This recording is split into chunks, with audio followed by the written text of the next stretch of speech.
Welcome, dear students. Myself is Sumit. Today we'll be doing the chapter Human Health and Disease. In today's lecture, we'll be talking about the communicable diseases caused by protozoans. In the last lecture, we also read about the communicable diseases caused by protozoans and talk about the disease called malaria.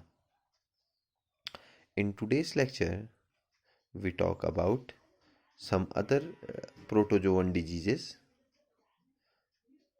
like amoebiasis, leishmaniasis, etc. In the last lecture, we talk about human diseases, and the human diseases are of two main types. One is called congenital disease or genetic diseases, and the other one is acquired diseases. The acquired diseases are either communicable diseases or non-communicable diseases. Communicable diseases include contagious disease or non-contagious disease, while the non-communicable diseases include the mental diseases, the deficiency diseases, the degenerative diseases, the addiction diseases, some type of allergic diseases, and cancer. In the last lecture, we talk about the communicable diseases caused by protozoa. The communicable diseases are usually caused by protozoa, bacteria, virus, helminth, fungi, etc. But in the last lecture, we basically talk about the diseases caused by the communicable diseases caused by the protozoans. And these include malaria, amoebiasis, giardiasis, trypanosomiasis, leishmaniasis, and trichomoniasis. In the last lecture, we talk about the malaria disease. The causative agent of malaria is plasmodium, and इस topic को हम fully detail में पढ़ चुके हैं. So in today's lecture, we talk about some other diseases caused by protozoans like amoebiasis, giardiasis, trypanosomiasis. So let me first talk about the disease called amoebiasis. The causative agent of amoebiasis is Entamoeba histolytica, which is a protozoa. It is monogenetic. Monogenetic means it completes its life cycle in a single host. हमने देखा था इससे पहले जब हम malaria पढ़ रहे थे, प्लाज्मोडियम की बात कर रहे थे. Plasmodium is a digenetic, complete life cycle in two hosts. But amoebiasis, Entamoeba histolytica is the causative agent, and Entamoeba completes their life cycle in a single host, and the single host is human. The Entamoeba histolytica lives in the large intestine of human, and the incubation period of Entamoeba is about 2 to 4 weeks. One interesting thing is also there, that the Entamoeba histolytica is more common in males than females.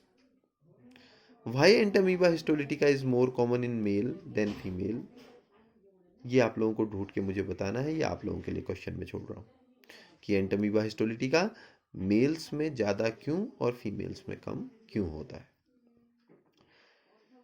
एक important point है इसका. The presence of chromatoid bodies is the characteristic of the cyst. इसको आप ध्यान रखना है, क्रोमेटॉइड bodies की presence जो है इसी के बेसिस पे इस डिजीज को आइडेंटिफाई भी किया जाता है.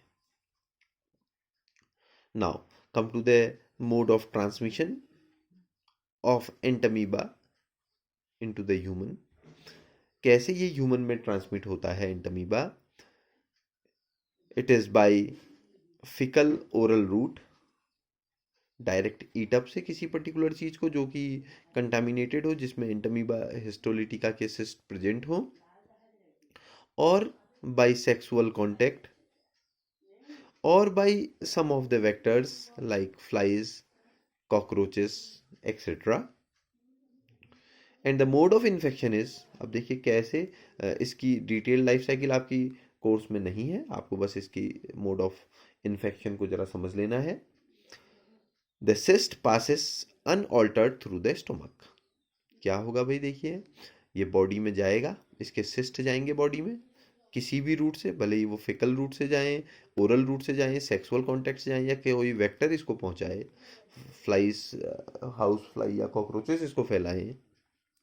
लेकिन जैसे ही ये हमारे डाइजेस्टिव ट्रैक्ट में जाती हैं, स्टोमक से होते हुए जाते हैं, और स्टोमक में आप लोग जानते हैं कि स्टोमक के अंदर एक एसिड बनता है, HCl होता है, हाइड्रोक्लोरिक एसिड होता है, जो हाईली एसिडिक होता है, जिसका पीएच लेवल 2.5 के आसपास होता है, और जिसमें कोई भी चीज़ डाइजेस्ट हो सकती है। लेकिन इसकी जो सिस्ट वॉल होती है, ये रेजिस्टेंट होती है to the action of gastric juice. Stomach से जो गैस्ट्रिक जूस निकलेगा, जिसमें हाई अमाउंट ऑफ एसिड होगा, उससे इसकी वॉल जो है रेजिस्टेंट होती है, इसलिए स्टोमक में डाइजेस्ट नहीं होता और स्टोमक से नीचे इंटेस्टाइन में पास हो जाता है। But this one is digested by the action of trypsin. Trypsin के एक्शन से ये क्या हो जाएगा, डाइजेस्ट हो जाएगा। इंटेस्टाइन में क्या डाइजेस्ट हो जाएगा, केवल सिस्ट की वॉल। और जैसे ही, क्योंकि ये देखिए, अगर ये सिस्ट वॉल है, इसके अंदर ये एक्टिव एंटमीबा है, ये वॉल इसको प्रोटेक्ट कर रही है, तो जब ये स्टोमक में जाएगा ये वॉल ऐसे ही रहेगी। लेकिन जैसे ही इंटेस्टाइन में जाएगा, ट्रिप्सिन इसको डैमेज कर देगा, और ये जो एक्टिव पैरासाइट है ये इससे बाहर आ जाएगा। तो active parasite liberated in the intestine, और ये एक्टिव पैरासाइट जो हैं अब इंटेस्टाइन में लिबरेट हो जाएंगे एंड ईट्स द आरबीसी, और इंटेस्टाइन में आके ये आरबीसी को ईटअप करने लगेंगे। इस प्रोसेस को हम कई बार हिस्टोलिसिस भी कह देते हैं। समझ में आ गई ना बात, क्या हुआ इसमें, देखिए सिस्ट जो है वो पास होगा, स्टोमक में जाएगा, स्टोमक में होता है गैस्ट्रिक जूस, गैस्ट्रिक जूस इसको डैमेज नहीं कर पाएगा, वहाँ से ये चले जाएगा इंटेस्टाइन में, इंटेस्टाइन में से ट्रिप्सिन मिलेगा, ट्रिप्सिन इसकी वॉल को डैमेज कर देगा, और जब ट्रिप्सिन इसकी वॉल को डैमेज करेगा तो ये जो एक्टिव पैरासाइट हैं ये लिबरेट हो जाएंगे इंटेस्टाइन में, और वहाँ आरबीसी को ईटअप करना शुरू कर देंगे। तो इसकी जो एक और बात आपको ध्यान रखनी है, इसकी जो इन्फेक्टिव स्टेज है, जो इन्फेक्शन फैलाती है, इसे हम बोल देते हैं tetra nucleate cyst. Tetra nucleate cyst मतलब, अगर आप इसे देखेंगे, देयर इज सिस्ट, और इसके अंदर आपको 4 न्यूक्लियस दिखेंगे। टेट्रा न्यूक्लिएट सिस्ट जो है इसकी इन्फेक्टिव फॉर्म है, पोटेंट है, पूछा जाता है। ये जो एंटमीबा हिस्टोलिटिका है ये डाइमॉर्फिक है, इट अकर्स इन 2 फॉर्म्स। एक इसकी लार्ज फॉर्म है जो इन्फेक्शियस है, प्रॉब्लमेटिक है, और एक इसकी स्मॉल फॉर्म है, माइन्यूट फॉर्म है, जो हार्मलेस है। तो ये जो है ये डाइमॉर्फिक होता है और हमेशा 2 फॉर्म में पाया जाएगा, एक लार्ज हार्मफुल मैग्ना फॉर्म और एक स्मॉल हार्मलेस माइन्यूटा फॉर्म। अगर हम इसके डायग्नोसिस की बात करें तो कैसे इसको डायग्नोस करते हैं, एक तो मैंने आपको बताया ही था, क्रोमेटॉइड बॉडी की बात हमने शुरू में बताई थी आपको, क्रोमेटॉइड बॉडी होते हैं सिस्ट में, and second one is present of Charcot Leyden crystals. ये 2 चीज़ों की वजह से इसको डायग्नोस किया जा सकता है। अगर हम इसके सम ऑफ द सिम्टम्स की बात करें तो blood along with the faeces, faeces के साथ ब्लड आएगा, feels pain in the abdomen, abdominal region में पेन आपको फील होगा। और अगर हम इसकी मेडिसिन की बात करें, क्या हम इसको ट्रीटमेंट देंगे, मेडिसिन इसमें हम जनरली यूज़ करते हैं मेट्रोनिडाजोल और टीनिडाजोल, ये हम कुछ मेडिसिन्स हैं जो देते हैं एमीबियासिस या एमीबिक डिसेंट्री को दूर करने के लिए। जो नेक्स्ट डिजीज़ की हम बात कर रहे हैं उसका नाम है जिरार्डिएसिस। जिराडिएसिस जो है, the causative agent of giardiasis is Giardia इंटेस्टिनियलिस।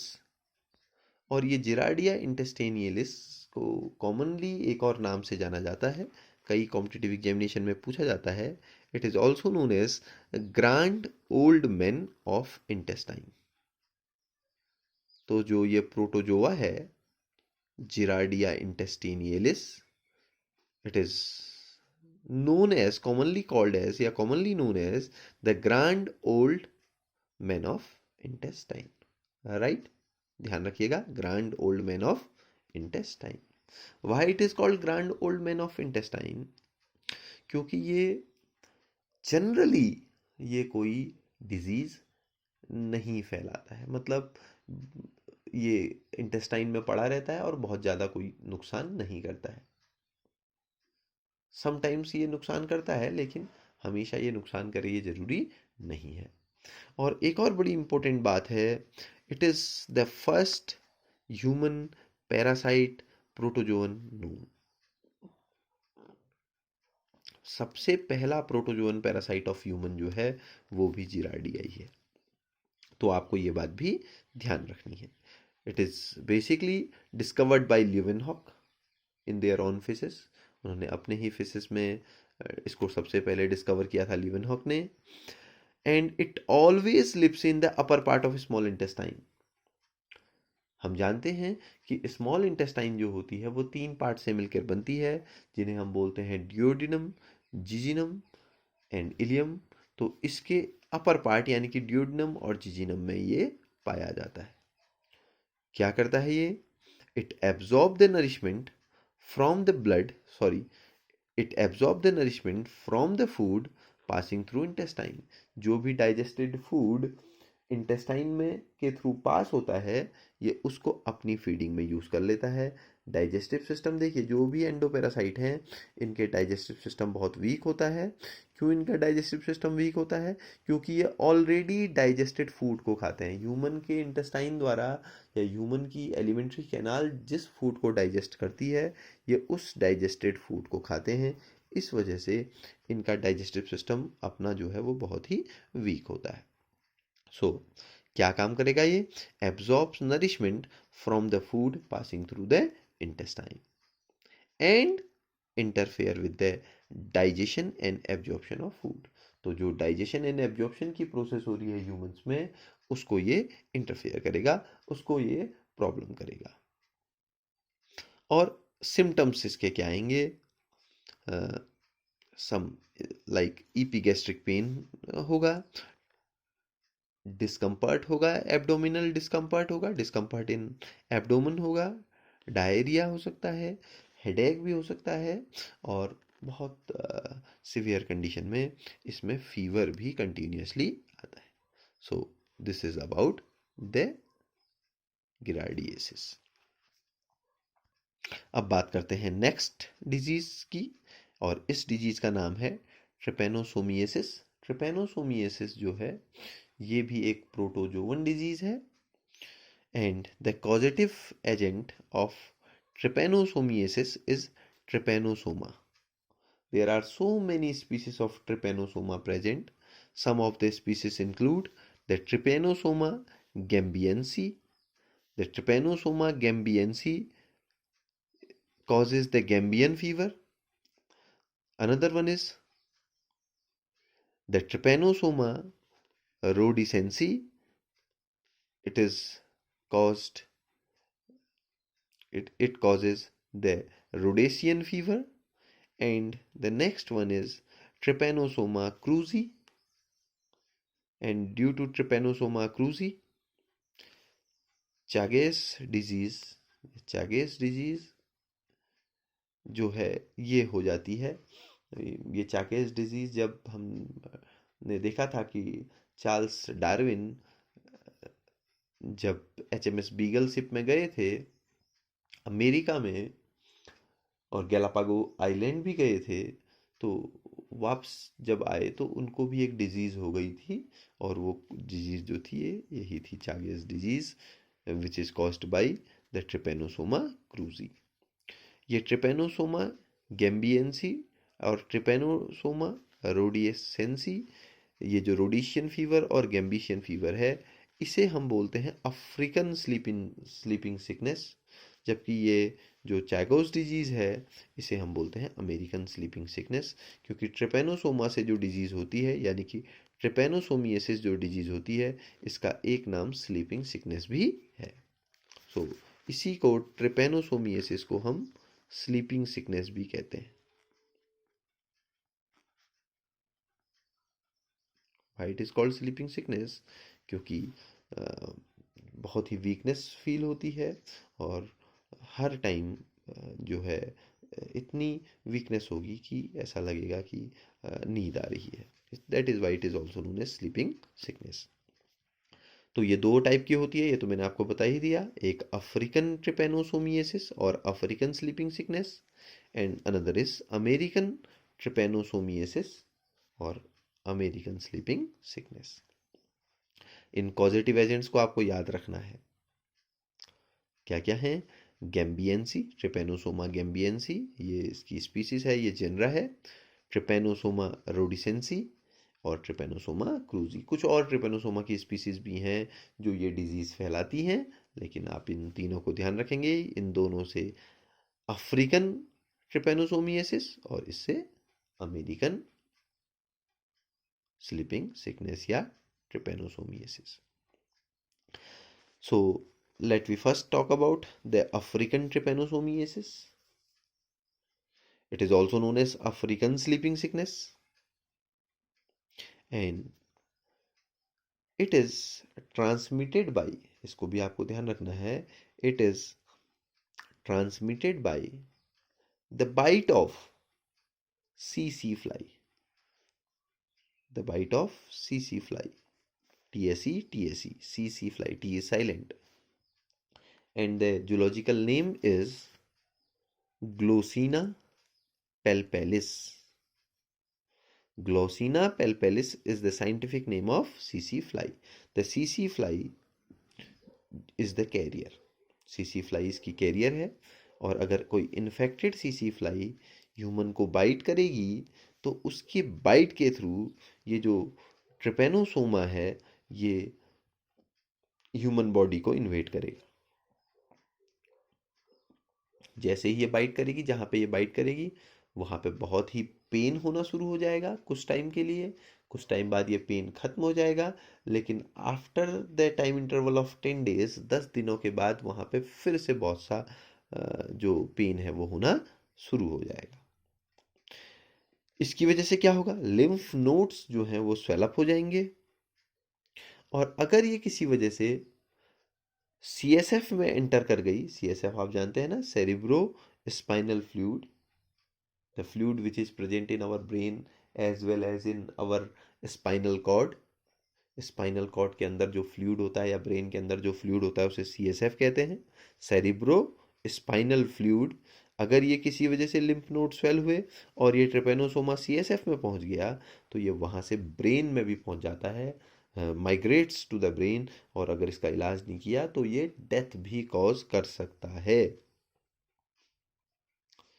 Right, now come to the next one, which is the American trypanosomiasis. American trypanosomiasis is also known as American sleeping sickness. मैंने अभी आपसे कहा था कि the another name of American sleeping sickness is Chagas disease. Chagas disease अभी हमने बोला था चार्ल्स डार्विन को भी हो गई थी। And the symptoms of the trypanosomiasis or sleeping sickness disease include fever, cardiac dilation, digestive tract will become damaged, and enlargement of spleen. ये स्प्लीन के enlargement को हम एक डिजीज को हम नाम भी देते हैं स्प्लीनोमिगेली।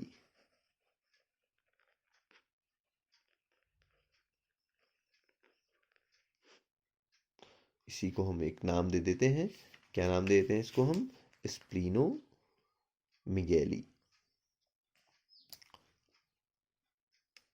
सो स्लीपिंग सिकनेस, अब आपको ये ध्यान रखना है, इसकी जो कॉजेटिव एजेंट है वो तो है Trypanosoma, it may be gambiense, rhodesiense, cruzi. It is of two main types, हमने कहा अफ्रीकन और अमेरिकन। और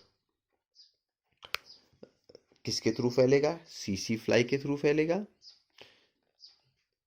यानी कि ग्लोसिना पेलपेलिस के थ्रू फैलेगा। सो this is all about the today's lecture. Thank you so much.